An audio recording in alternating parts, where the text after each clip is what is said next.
મુખ્યમંત્રી શ્રી ભૂપેન્દ્રભાઈ પટેલની કડક સૂચનાથી જૂનાગઢ જિલ્લામાં વરસાદથી અસરગ્રસ્ત રસ્તાઓનું યુદ્ધના ધોરણે સમારકામ માર્ગ અને મકાન વિભાગ પંચાયત દ્વારા વેગવંતુ બન્યું છે। માર્ગ અને મકાન વિભાગ પંચાયત જૂનાગઢ દ્વારા તેના કાર્યક્ષેત્રમાં આવતા દરેક માર્ગો પર ભારે વરસાદને કારણે થયેલ નુકસાનીને ધ્યાને લઈને બ્રિજ ઇન્સ્પેક્શનની સાથે સાથે રસ્તાઓ પર ઇન્સ્પેક્શન કરી વાહન વ્યવહાર યોગ્ય કરવા માટે માર્ગ મકાન વિભાગ પંચાયત દ્વારા તાત્કાલિક ગુણવત્તાસભર મરામત કામ કરવામાં આવ્યું છે, જે અન્વયે તાંત્રિક અધિકારીની ટીમ દ્વારા 32 રસ્તા પર તાત્કાલિક ધોરણે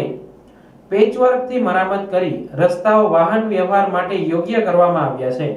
આ ઉપરાંત માર્ગ અને મકાન વિભાગ દ્વારા રૂટીન બ્રિજ ઇન્સ્પેક્શનની કામગીરીને તાત્કાલિક ધોરણે પૂર્ણ કરવામાં આવે છે। પંચાયત વિભાગના કાર્યપાલક ઇજનેર શ્રી અભિષેક ગોહેલના માર્ગદર્શનમાં જૂનાગઢ જિલ્લાના 9 તાલુકામાં આવેલ 4 મેજર બ્રિજ અને 212 માઇનર બ્રિજનું ઇન્સ્પેક્શન હાથ ધરવામાં આવ્યું હતું, જે પૈકી 4 બ્રિજ જર્જરિત જણાતા તેને બંધ કરવા માટે જાહેરનામા બહાર પાડવામાં આવ્યા છે। તે પૈકી 2 બ્રિજ સંપૂર્ણ બંધ તથા 2 બ્રિજ પર ભારે વાહન માટે પ્રતિબંધ મૂકવામાં આવ્યો છે। આ સિવાય અન્ય બ્રિજ જ્યાં મરામતની જરૂરિયાત જણાયેલ છે ત્યાં મરામતની કામગીરી પ્રગતિમાં છે,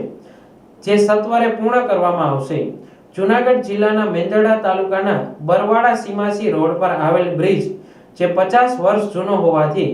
ઇન્સ્પેક્શન દરમિયાન બ્રિજના સ્લેબમાં કોન્ક્રીટ અને સ્ટીલના ખવાણ જોવા મળતા તાત્કાલિક ધોરણે જર્જરિત બ્રિજને ડિસમેન્ટલ કરી એચપી પાઇપ નાખી બ્રિજ પર મેટલ વર્ક કરી બ્રિજની મજબૂતાઈ કરી બ્રિજને ફરીથી વાહન વ્યવહાર માટે કાર્યરત કરવામાં આવ્યું છે।